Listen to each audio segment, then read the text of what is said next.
a fin de buscar la mayor oportunidad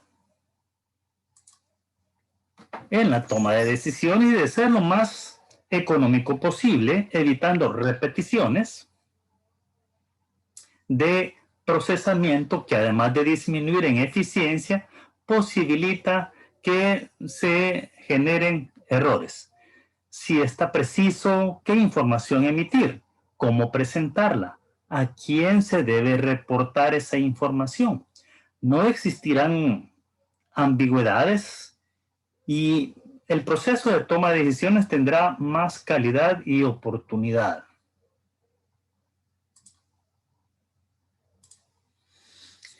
La racionalización del procesamiento desde el registro primario hasta el reporte final debe ser atendido a fin de que se sintetice todo lo necesario para la acción de valor actual, valor deseado, del valor actual al valor deseado, y si es posible tener un menú de acciones preestablecidas ante algunas desviaciones que se presenten. Hablando de las consideraciones que hay que tener para la gestión de los indicadores, la experiencia que se va acumulando al respecto de la medición y la acción permite ir construyendo modelos de actuación estructurados ante situaciones concretas. Es necesario entonces aprovechar el resultado de la experiencia que se va acumulando y trabajar en términos de causa-efecto, así como definir posibles acciones ante situaciones concretas en los casos que sea posible. Todo lo que ha sido probado con resultados debe ser incorporado al sistema de toma de decisiones, lo cual permitirá el adiestramiento y la capacitación del personal y repercutir, por supuesto, en la eficacia y la eficiencia de la empresa y de sus procesos. Cuando sintetizamos los aspectos analizados acerca de la empresa, las unidades tanto operacionales, funcionales y de apoyo, así como las ideas básicas en relación con los indicadores de desempeño, podemos ir acercándonos al conocimiento de la empresa, detectar sus problemas y conocer más a fondo el origen de las causas, lo que permite tener una mayor claridad en el proceso que se lleve a la toma de decisiones correctas ante situaciones específicas para resolver los problemas mediante las acciones sobre las causas que las generan. Tenemos varios tipos de indicadores. Tenemos indicadores por medición. Estos pueden ser cuantitativos o cualitativos. Los cualitativos son una representación numérica de un proceso, evento o fenómeno que se analiza, es decir, son una medida de cantidad. Dan respuesta a preguntas de cuánto, cada cuánto y con qué frecuencia. Los cualitativos, estos no muestran una medida numérica como tal. ¿Cómo estos se consigue demostrar o describir, medir algo que ha sucedido? Generalmente están basados en encuestas, entrevistas, percepciones, orientados a responder preguntas de cuándo, quién, dónde, qué, cómo y por qué.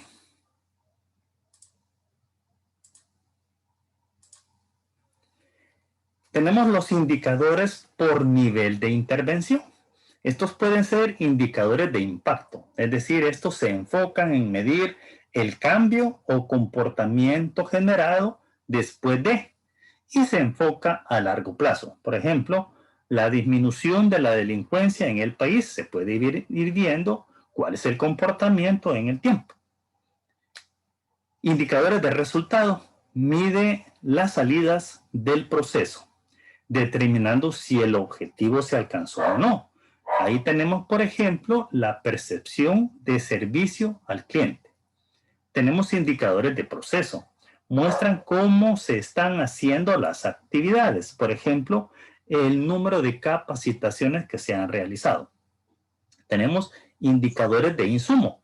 Se enfocan en medir los recursos disponibles y su utilización.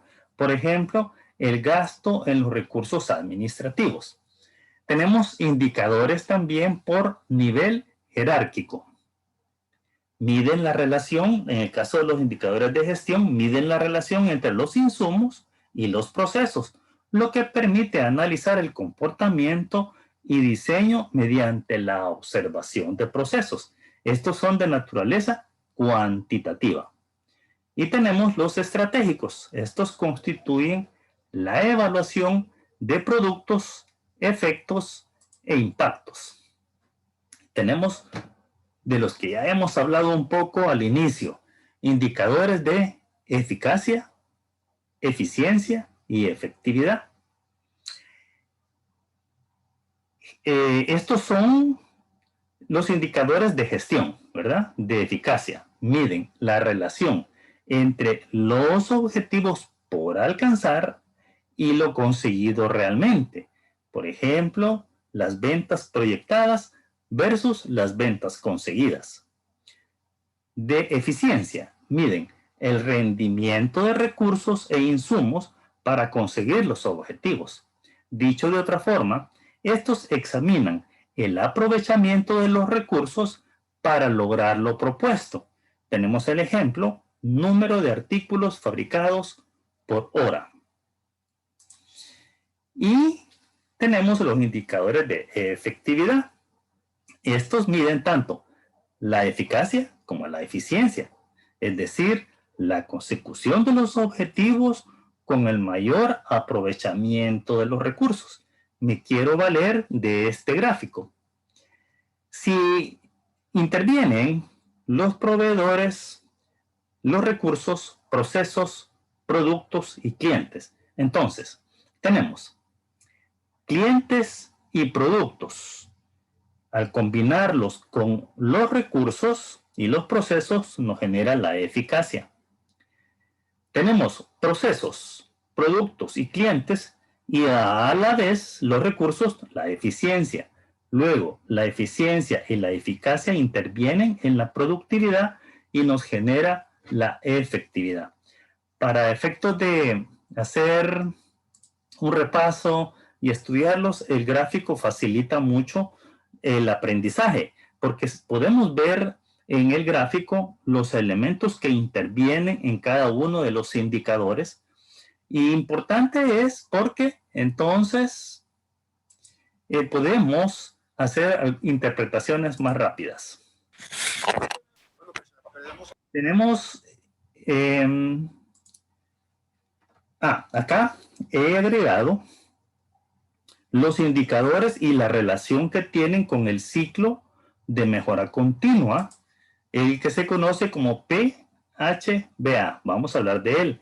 Lo que ocurre es que vamos a tratar de ver cómo se conjugan los indicadores haciendo uso de esta herramienta de mejora continua. Los indicadores de gestión deben ser planeados o diseñados, ejecutados o implementados, verificados y en caso de ser necesario, ajustados. Este ciclo PDHA yo sé que es muy conocido por la mayoría de ustedes. Este es el que se conoce del ciclo de la mejora continua y entonces estas son las siglas de planear, verificar, hacer y entonces ahorita vamos a tratar de utilizar el diseño de los indicadores a través de esta herramienta, iniciando con la P de planear. Y se refiere entonces ahí vamos a hacer el diseño de los indicadores. En este caso los indicadores tienen que estar alineados a algo o hechos con base en un elemento. Si hay un indicador que no le acierta a nada, entonces, ¿para qué se construye? ¿Para qué se calcula? ¿Qué aporta a la empresa? La respuesta seguramente es nada. Siendo el contexto empresarial el escenario, es necesario asegurarse que el indicador que se diseña esté dirigido ¿a qué?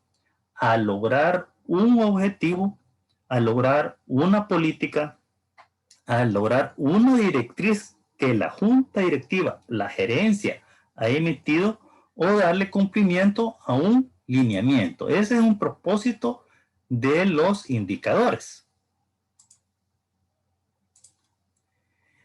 En aplicar las mediciones. Aquí es donde se pone a funcionar el indicador. Los datos que se estén tomando para alimentar la fórmula del indicador deben ser confiables y reales. En verificar, ahí lo que se hace es analizar los datos. Entonces, es necesario pensar para qué se calcula un indicador. No tiene sentido entonces diseñar indicadores, tomar datos, obtener resultados, si al final no se hace nada. Aquí es donde realmente se identifica el valor de utilizar un indicador y es cuando se toman decisiones. No sirve, por ejemplo, ver que los datos evidencian un decrecimiento en ventas si al final no se va a hacer nada. Y en actuar se refiere a tomar acciones. Se ejecutan las decisiones previstas en el paso anterior. Estas decisiones pueden significar el inicio de un nuevo ciclo PHBA. Por ejemplo, si se determinó que estaba bien, exigir un poco más. Si es necesario, pensar cómo se puede hacer mejor, pero si las cosas no están bien, habrá que hacer algo que permita corregir la ruta. La pregunta, ¿cómo construir un indicador? Construir o diseñar un indicador hace parte de la fase de planear. Es decir, cuando estamos pensando en diseñar o elaborar un indicador, estamos planeando. Entonces, paso 1, ¿qué se está haciendo? Antes de medir, es necesario estar consciente de las actividades que se están desarrollando. Mucho mejor si estas se tienen ya caracterizadas con el detalle de entradas y salidas. Por ejemplo, aquí tenemos esta figura donde podemos observar un proceso. Y entonces, y muchas veces este concepto a veces se nos olvida, ¿verdad? Y el proceso no es más que entradas de insumos, pueden ser entrada de personal, recursos humanos, pueden ser entrada de recurso financiero y entra a un proceso y genera una salida. ¿Una salida de qué? De bienes y servicios. Entonces, a eso se refiere cuando estamos hablando de que ya se tienen definidas, caracterizadas las actividades de un proceso. Paso 2. ¿Qué tenemos que hacer? Definir variables y la fórmula del cálculo. Entonces, se definen las variables que van a componer el indicador, la relación que tendrán entre sí y con ello, pues determinar la fórmula de cálculo, la forma. Dicha relación estará dada por el tipo de información que se desea obtener. Entonces, el indicador puede ser de naturaleza absoluto, es decir, un número que dimensiona un evento o fenómeno según su naturaleza. Aquí tenemos un ejemplo. La temperatura es del 19%. Entonces, la idea acá es hacer una medición y ver el comportamiento a través del indicador si esta temperatura se mantiene, baja o sube. Ese es el ejemplo. Puede ser de razón, es decir, el cociente entre dos cantidades que no tienen elementos comunes o cuentan con un atributo de diferencia. Dicho de otra forma, toma las unidades que cuentan con un atributo, ese es el numerador, frente a aquellas que no lo tienen, y ese es el denominador. Por ejemplo, hay 3 camas por cada 8 personas, y eso se está utilizando mucho ahora, ¿verdad? En los hospitales. Hay 3 camas para 10 personas que necesitan la cama. por ejemplo. Entonces ahí tenemos un indicador. Indicador de tasa. Es el cociente entre dos variables analizadas en un lugar y tiempo específico. Por ejemplo, la tasa de muertes, la tasa de mortalidad, es de 1 por cada 10.000 habitantes. Ahí es una tasa. Indicador de proporción. Es la relación entre una cantidad con elementos en común. Y ese es el numerador, y ese es el subconjunto. Y el total de unidades con o sin elementos en común. Dicho de otra forma, es una relación donde el numerador está incluido en el denominador. Por ejemplo, el resultado es, y decimos, nos da 75%, y decimos a la fecha el 75% de los graduados de bachiller en el año 2019 están en la universidad. Tenemos indicadores de variación. Fija dos elementos para establecer qué variación existe entre uno y el otro. Por ejemplo, las ventas aumentaron 25% con respecto al año 2019. Se puede hacer este uso de este indicador de forma mensual, de forma semanal. Tenemos el paso 3, la elección del indicador. Se procede a seleccionar el indicador, para lo cual debemos asegurarnos que cumple con los atributos. Los atributos los conocimos en la clase anterior y entonces ya sabemos de pertinencia, que el indicador expresa lo que se quiere medir de forma clara y precisa. No debe haber ambigüedad, a eso se refiere. El de precisión. El indicador refleja toda la dimensión del hecho a medir. Es preciso. De oportunidad. El indicador está disponible para poder decidir, prevenir y conseguir a tiempo lo que se desea. Debe ser oportuno. Confiable. ¿De dónde provienen los datos? ¿Es de fuente certificada? ¿Es de una fuente que nos asegure que los datos que vamos a utilizar son confiables? Y es económico. Bueno, que los beneficios que vamos a obtener de la utilización de ese indicador superan los costos.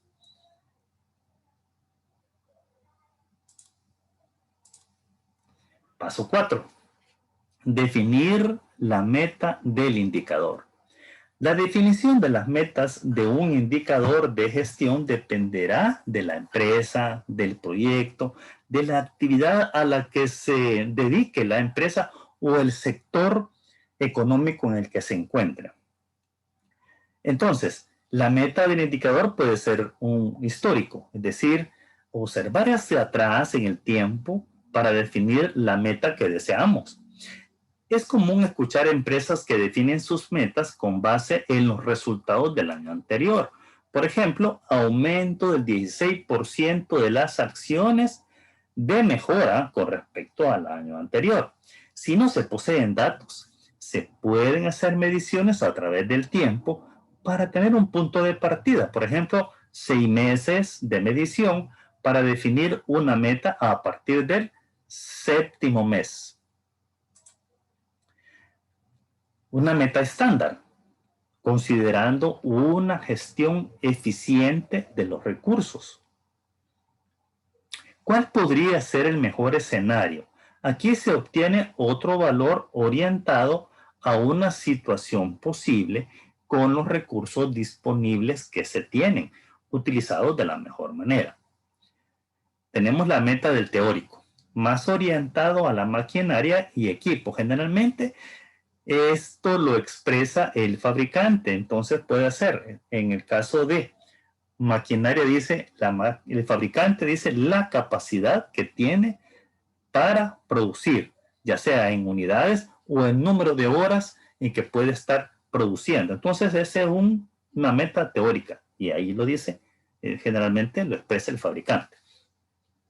Meta usuario-cliente. ¿Qué espera el usuario? ¿Qué espera el cliente? Entonces, ¿se planteará una meta inferior o superior a la que exige el cliente? Hay que establecerlo. O si es de competencia, ¿cuánto obtiene el mejor? cuánto obtiene el promedio. Estamos hablando de la competencia, porque nos comparamos.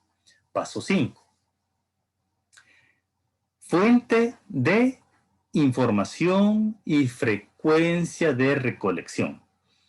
Es importante saber de dónde proviene la información de los indicadores que estamos estructurando. Cada cuánto se obtiene, cómo lo vamos a recolectar. Por ejemplo, la información proviene de informes estatales o si se obtiene a través de sitio web. La información se obtiene del grupo de personas evaluadas y se consigue a través de encuestas. Entonces, necesitamos definir de dónde proviene la información que vamos a utilizar. La información proviene de las bases de datos del cliente y se obtiene por medio de correo electrónico mensual. Define, además, en este paso, cada cuánto se va a recolectar la información. Si va a ser cada hora o si va a ser por día, semana o mes.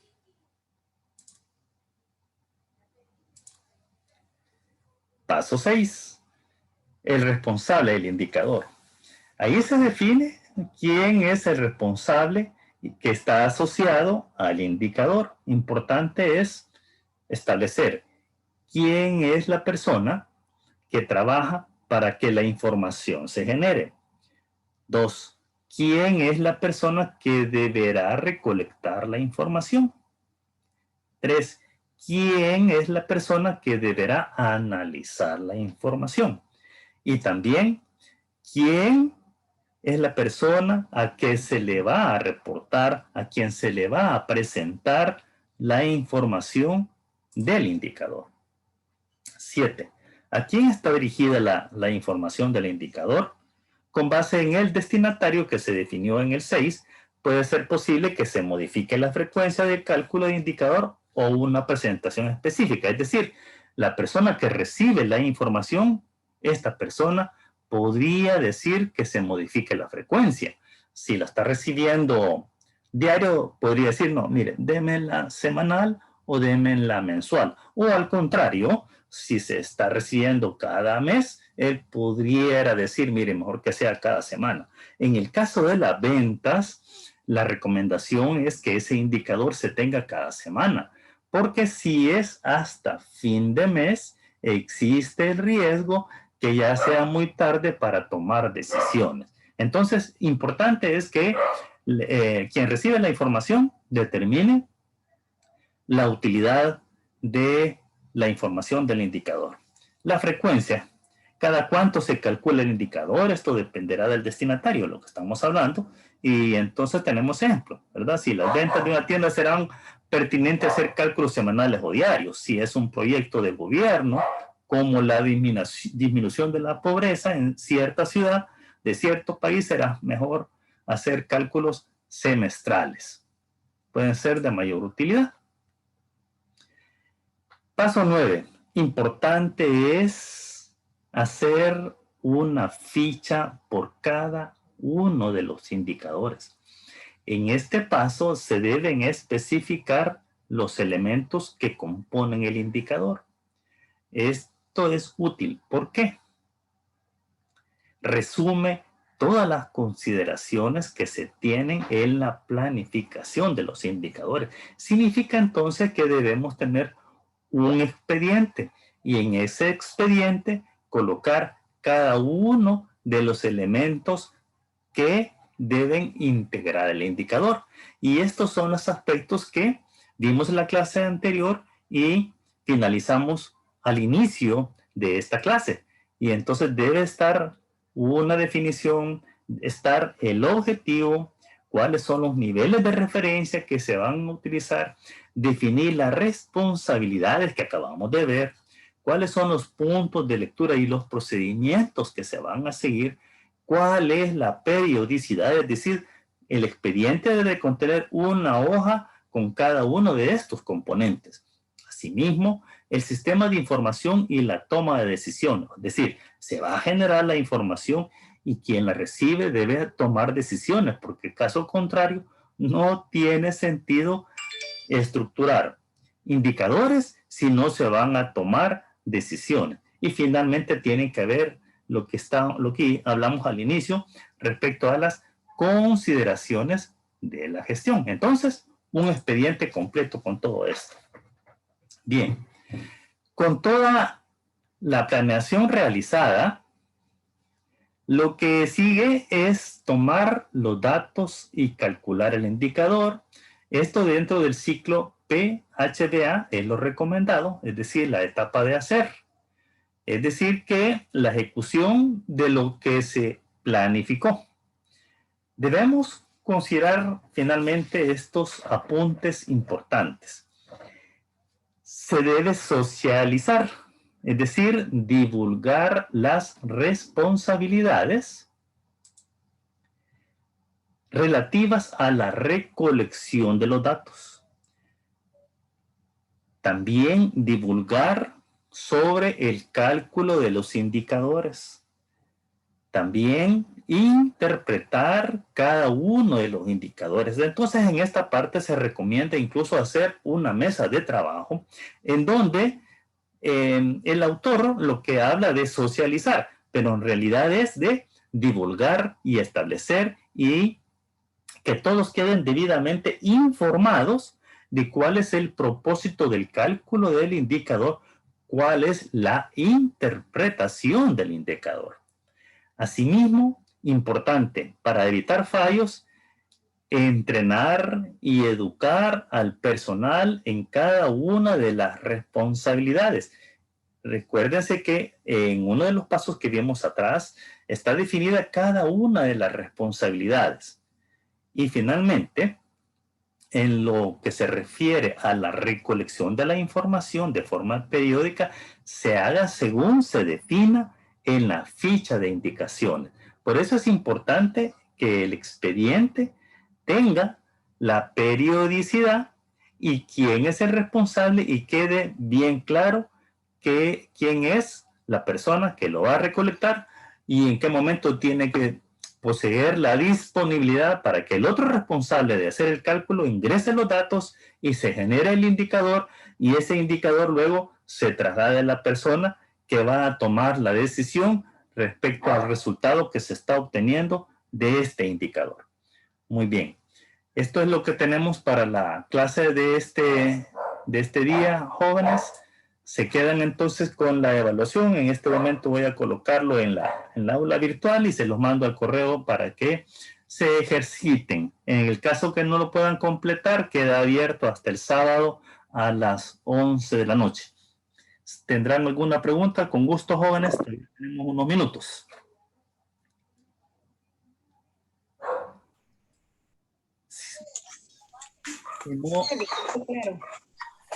Si no hay más.